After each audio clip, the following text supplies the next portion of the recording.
Good afternoon, everyone. My name is Whitney Munnan, technical agronomist for Channel Seed in southern Indiana and Kentucky. And I'm here in Greensburg, Indiana, and we're doing some scouting out in this field of soybeans.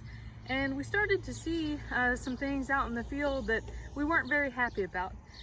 We started to see some soybean plants that had started to prematurely die and desiccate out in the field.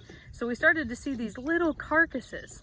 So you might be wondering, well, Whitney, when I'm walking my soybean field and I see something like this, what would cause my soybean plants to die in this way? So we hypothesized that this is likely Phytophthora root rot. So Phytophthora root rot is a seedling disease that can infect soybeans.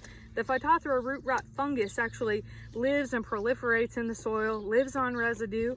And so then when we have particularly stressful conditions and we have maybe a really wet event, or maybe we even have some PPO chemistry that gets sprayed out in the field and damages our little hypocotyl, that provides a wonderful entry point for Phytophthora root rot. So you can see here, our roots are lacking any hairs whatsoever, really just look very poor, and they probably started off poor. So Phytophthora root rot can definitely affect yield. It can damage your stand, and it's something that we want to be on the lookout for. So how do we prevent it? Well, crop rotation is a great way to prevent Phytophthora, potentially a little bit more mixing of that residue, encouraging breakdown through tillage, but ultimately it's something we never want to see.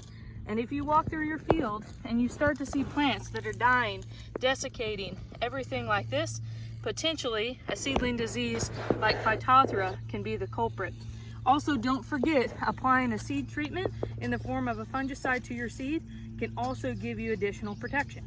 So thank you for joining us in the field today and learning a little bit more about Phytophthora root rot and taking an agronomy break.